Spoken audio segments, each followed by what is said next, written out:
नाज़रीन, कोयटा ग्लेडिएटर्स से सनसनीखेज मुकाबले के बाद लाहौर कलंदर्स को 6 विकेटों से हराकर प्लेऑफ मरहले के लिए क्वालिफाई कर लिया है। मुल्तान सुल्तान, पेशावर ज़ल्मी, इस्लामाबाद यूनाइटेड पहले ही प्लेऑफ मरहले के लिए क्वालिफाई कर चुकी है, जबकि आज होने वाले मुकाबले में कराची किंग्स और पेशावर ज़ल्मी आमने सामने होंगे। हमारे साथ क्रिकेट एक्सपर्ट फरीस खान मौजूद हैं। बहुत शुक्रिया फरीस आपके वक्त का। कल का मैच बड़ा डिफरेंट, दोनों मैचेस के हवाले से अगर हम इनफैक्ट पहले मैच की बात करें इस्लामाबाद यूनाइटेड के, तो बड़ी जारहाना किस्म की बैटिंग हमें कॉलिन मंरो की जानिब से नज़र आई। उससे पहले मुल्तान सुल्तान्स ने बड़ा अच्छा और बहुत बड़ा स्कोर किया। तो क्या ये पिंडी की पिच ही हम समझें कि ऐसी थी कि बड़ा लंबा चौड़ा स्कोर हो जाए, या वाकई अब जो स्कोर करने का और रिदम है बैट्समैनों का वो भी नज़र आ रहा है?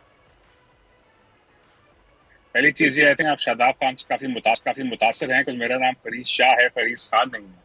बट एनीवे कोई मसला नहीं। बट कल का मैच जिसने देखा है वो होगा ही जरूर मुतासर। कल जो है हमने जो क्रिकेट देखा है पिंडी में आया, पिछले साल भी पिंडी में 3 दफा 240 का स्कोर बन के 2 दफा चेज हुआ था।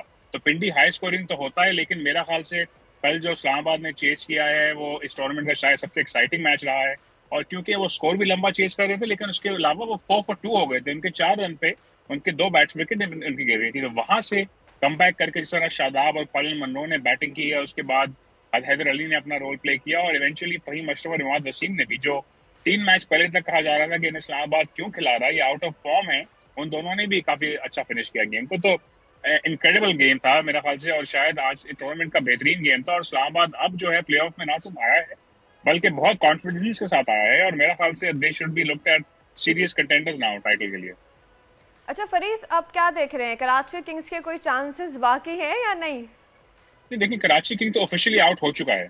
कराची किंग्स तो अब चारों टीम्स क्वालिफाई कर गई हैं। 2 जो है कराची और लाहौर वो बाहर हो गई हैं। अब सिर्फ ये सिचुएशन रह गई है, और ये पहली दफा शायद हुआ है कि कोई भी मैच मीनिंगलेस नहीं है, क्योंकि आज और कल के मैचेस डिसाइड करेंगे कि टॉप 2 में कौन खत्म करेगा।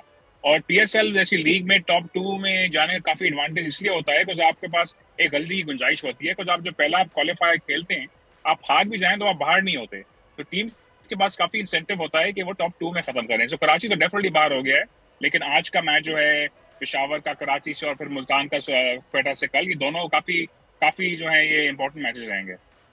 सही। अच्छा फरीद से एक चीज़ मैं जानना चाहूँगा, दूसरा मैच जो था उसमें बड़ा अच्छा मैच नज़र आया, लाहौर और वर्सेस कोयटा, और इतना जज्बाती सा मैच था। तो हमने तो देखा आखिर में जिस तरह छक्का लगाया है, और छक्के के साथ ही हर चीज़ ख़त्म हो गई, और सब विविन रिचर्ड खुद ग्राउंड में उस वक्त जश्न मनाते हुए एंटर हुए हैं। ये लाहौर कलंदर्स बड़ा अच्छा खेला, उसके बावजूद जो उसकी स्ट्रेंथ है वो बॉलिंग है, और बॉलिंग में ही वो मार खा गए। क्या वजह है? देखिए, लाहौर की स्ट्रेंथ बॉलिंग है कि नहीं, ये तो अच्छा सवाल है। देखिए, लाहौर की स्ट्रेंथ बॉलिंग होती है आमतौर पे, लेकिन उनके अगर आप 3 बेस्ट बॉलर्स देखें जाएं हिस्टोरिकली, तो वो हारिस रऊफ और वो राशिद खान है जो सब मौजूद नहीं है। तो लाहौर की ऑब्वियसली स्ट्रगल कर रहे हैं। उसके अलावा देखें, कराची में पिंडी वाले स्कोर्स नहीं बनते, लेकिन 165 जो उन्होंने कल स्कोर बनाया था, तो स्कोर भी थोड़ा कम था। तो आई थिंक वो स्कोर एक आध पार्टनरशिप की बात होती है कि वो स्कोर बन जाता है।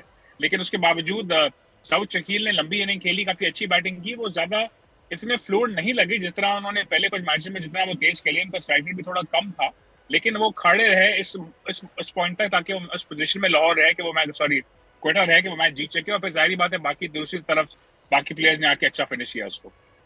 अच्छा फरीज, ज़ाहिर आप एक्सपर्ट हैं, तो अभी परफॉर्मेंस के लिहाज से आपको क्या लग रहा है कि ऐसी कौन सी टीम है जिसको वो डिजर्व करती है कि हाँ भाई सीजन 9 का विनर होना चाहिए?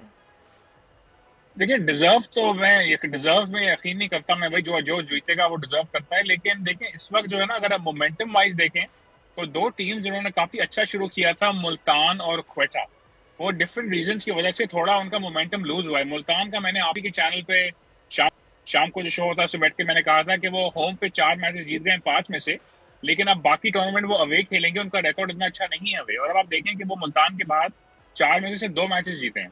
क्वेटा भी सेकंड हाफ में थोड़े मैचेस कम जीता है, लेकिन इस्लामाबाद और पेशावर जो है मेरे हिसाब से सही टाइम पे मोमेंटम पकड़ा है उन्होंने। सो मुझे तो लग रहा है कि मैं उन दोनों टीम्स को प्रॉब्ली इस वक्त ज्यादा बैक कर रहा हूँ, क्योंकि फिर जीतने को तो कोई भी जीत सकता है। लेकिन मुल्तान में एक की प्लेयर भी लूज किया। मुल्तान जो है उनके रजा हेंड्रिक्स साउथ अफ्रीका वापस चले गए, उनका शेड्यूल यही था, तो उनको थोड़ी एडजस्टमेंट करनी पड़ेगी अपनी 11 बनाने में। सो आई थिंक ये भी एक फैक्टर है। सो देखिए, चारों स्ट्रॉन्ग टीम हैं, चारों कंटेंडर्स हैं, लेकिन आई वुड से कि जी इस्लामाबाद और Peshawar probably are looking like the team जिनके साथ मोमेंटम मौजूद है इस वक्त। चलें, इस बात पे तो मेरा ख्याल है फरीस शाह, आप और मैं दोनों एक पे आ गए हैं कि इस्लामाबाद यूनाइटेड और पेशावर ज़ल्मी शायद अब फाइनल खेलते हुए नजर आ रहे हैं, क्योंकि दोनों टीमों का जो बड़ा बैलेंस और परफॉर्मेंस बड़ी अच्छी चल रही है। और आखिरकार फिर मेरी ख्वाहिश तो होगी पेशावर ज़ल्मी। सब्सक्राइब करें और बेल दबाएं ताकि कोई खबर रह न जाए।